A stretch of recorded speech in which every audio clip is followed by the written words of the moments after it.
Hi guys! Welcome back to our channel. So today, gagawa tayo ng homemade pizza. We'll show you how to do it. Let's go!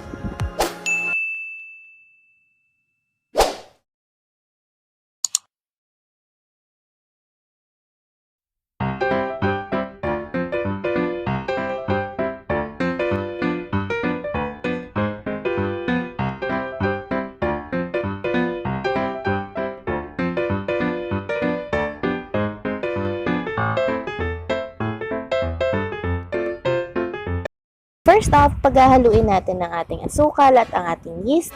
Hahaluin natin siya gamit ang kutsara at siguraduhin natin na mabasa lahat ng yeast. Itatabi muna natin ito at mag-i-start tayo sa ating flour mixture.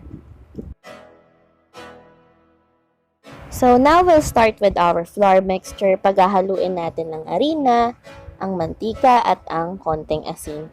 Paghahalu-haluin natin ito at idadagdag natin ang ating yeast mixture. Just like this.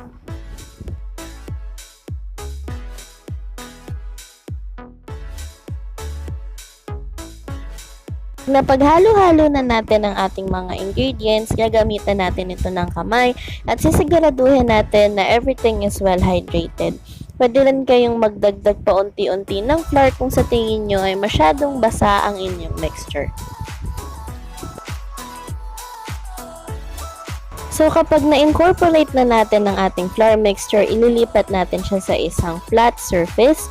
Lalagyan natin ng konting mantika at doon natin siya i-knead for 10 to 15 minutes. Just like this.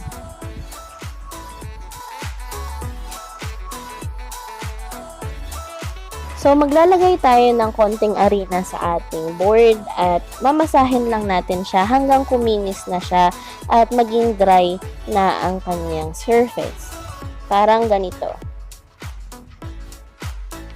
At kapag smooth na ang ating dough, ililipat natin siya sa isang bowl na may konting mantika. Tatakpan natin siya ng cling wrap or ng tela at pababayaan natin siyang umalsa for 1 to 2 hours. So after an hour, ito na ang kalalabasan ng ating dough. So, mag-i-sprinkle lang tayo sa ating board ng konting harina and ininid natin siya ulit for 5 to 10 minutes. Hahatiin natin siya sa dalawa at ipuproof pa ulit natin siya or paaalsahin pa natin siya ulit for another hour. Just like this. So, after an hour, ito na ang kalalabasan ng ating dough. Isa na siyang soft and fluffy na dough. Lilipat na natin siya sa ating molding tray or ang tray na gagamitin natin sa kanya pag mag-bake na tayo. Lalagyan lang natin siya ng konting harina para hindi siya dumikit at i-stretch lang natin siya parang ganito.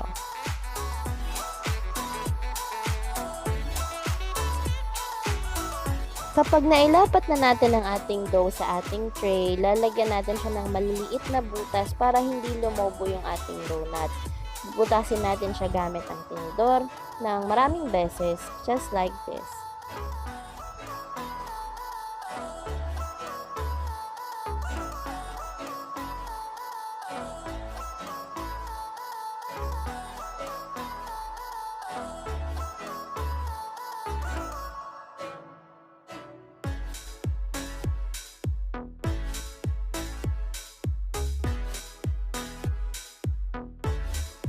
After natin i-fit ang mga dough sa mga tray at mabutas-butas ang mga ito, sisimulan na natin ang pag-arrange na ingredients. Sisimulan natin sa paglalagay ng tomato sauce sa ating mga dough.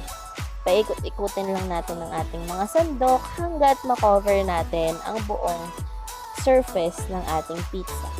So after natin makover ang ating pizza dough ng sauce, i-arrange natin ang ating mga ingredients. It depends on you kung paano mo siya gustong i-arrange at kung anong ingredients ang gusto mong ilagay. It depends kasi sa tao kung gusto nila maglagay ng pinya, ng mushroom, ng sibuyas at ng kung ano-ano. It's up to you, just do your art.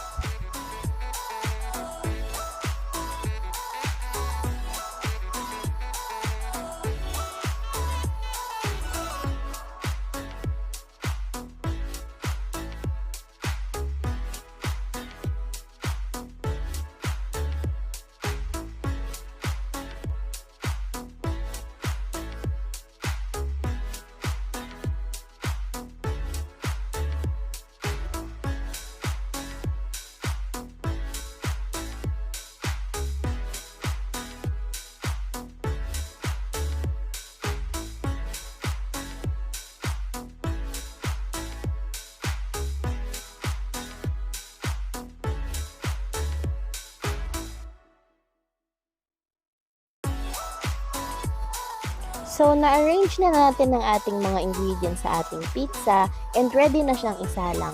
So, na-preheat na natin ang oven for 250 degrees Celsius.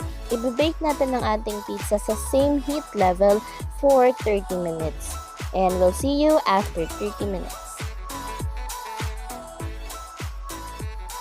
So, after 30 minutes, ito na ang ating finished product, ang ating homemade pizza.